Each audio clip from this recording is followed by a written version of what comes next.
Saudara-saudari yang terkasih, kita jumpa lagi dalam Pelita Hati hari ini, Senin 5 Desember 2022, hari biasa pekan kedua dalam masa Advent. Bersama saya Romo Thomas Suratno, SC dari Paroki Cilandak, Jakarta Selatan, mendengar dan merenungkan sabda Tuhan, yakni firman Tuhan yang tersurat dalam Injil Lukas, bab atau pasal 5, ayat 17 sampai dengan ayat 26.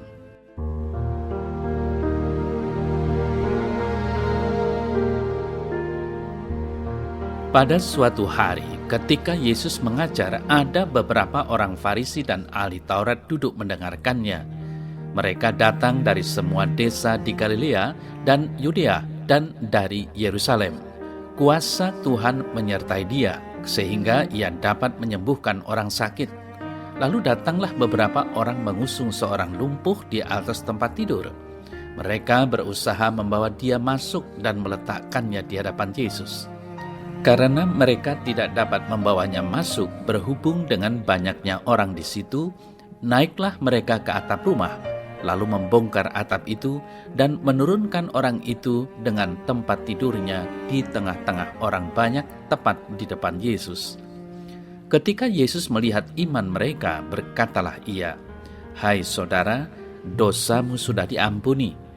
Tetapi ahli-ahli Taurat dan orang-orang Farisi berpikir dalam hatinya, "Siapakah orang yang menghujat Allah ini? Siapa yang dapat mengampuni dosa selain daripada Allah sendiri?" Akan tetapi Yesus mengetahui pikiran mereka, lalu berkata kepada mereka, "Apakah yang kamu pikirkan dalam hatimu? Manakah lebih mudah mengatakan, 'Dosamu sudah diampuni,' atau mengatakan, 'Bangunlah dan berjalanlah'? Tetapi supaya kamu tahu bahwa di dunia ini anak manusia berkuasa mengampuni dosa, berkatalah ia kepada orang lumpuh itu, 'Kepadamu kukatakan, bangunlah, angkatlah tempat tidurmu, dan pulanglah ke rumahmu.'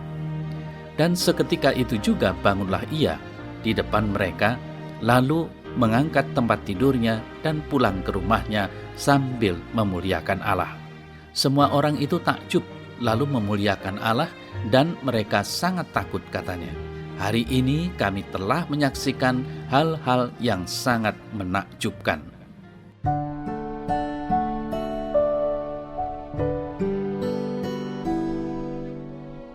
Saudara-saudari yang terkasih, sebagai orang beriman, hari ini kita diingatkan untuk mengembangkan iman kita dalam komunitas, dalam keluarga. Kisah orang-orang yang membawa orang yang lumpuh ke hadapan Yesus menjadi gambaran bagi kita semua bahwa iman kita adalah iman yang membangun kekeluargaan. Dimensi keluarga atau komuniter tidak mungkin kita lepaskan ketika kita berbicara tentang iman, apalagi usaha untuk menghidupi iman. Saudara-saudari yang terkasih, dimensi komuniter menjadikan orang yang lumpuh itu mampu berjumpa dengan Yesus dan mendapat kesembuhan darinya. Kesembuhan bukan dari orang-orang yang ada di sekitar orang lumpuh itu, namun kesembuhan itu tetap berasal dari Yesus. Yesuslah yang menjadi pusat dalam iman yang komuniter itu. Tanpa Yesus, tidak terbentuk iman Kristiani yang komuniter. Sebuah lingkungan komunitas iman tanpa disertai Yesus di dalamnya hanyalah sebuah lembaga sosial yang tidak mempunyai spiritualitas. Saudara-saudari yang terkasih, si lumpuh menjadi gambaran bagi anggota gereja yang memerlukan bantuan dan pertolongan. Ia yang memang sungguh tidak bisa berbuat apa-apa karena kelumpuhannya perlu mendapat perhatian yang lebih. Tidak hanya satu orang, namun 4 orang membantu si lumpuh untuk menjumpai Yesus yang selalu menghadirkan diri.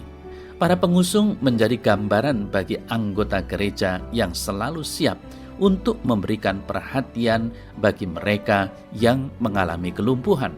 Tanpa sepatah kata pun mereka membawa si lumpuh kepada Yesus. Demikian juga dengan kita anggota gereja, tanpa menghakimi dan menilai, kita seharusnya memberi bantuan dan pertolongan bagi mereka yang memerlukannya. Saudara-saudari yang terkasih, Kita bersama sebagai anggota gereja yang satu, mau tidak mau ikut terlibat dan bertanggung jawab akan kesembuhan mereka yang lumpuh. Iman kita perlu juga dipertanggungjawabkan secara komuniter. Kita dibangun mulai dari komunitas yang paling kecil, yakni keluarga. Dari keluarga kita hidup dalam satu lingkungan umat beriman. Disitulah kita terlibat dalam anggota gereja. Memberi perhatian kepada anggota satu lingkungan adalah langkah konkret yang paling mungkin dilakukan. Mengenal semua anggota lingkungan menjadi bagian mutlak yang perlu. Bahaya yang besar adalah apabila kita tidak mampu bersosialisasi dengan semua anggota lingkungan. Bagaimana mungkin mampu berkontak dengan warga paroki? Jika tidak kenal, bagaimana hendak peduli dan saling memperhatikan? Itulah awal keterpecahan. Padahal kita adalah gereja yang satu, kudus, katolik, dan apostolik.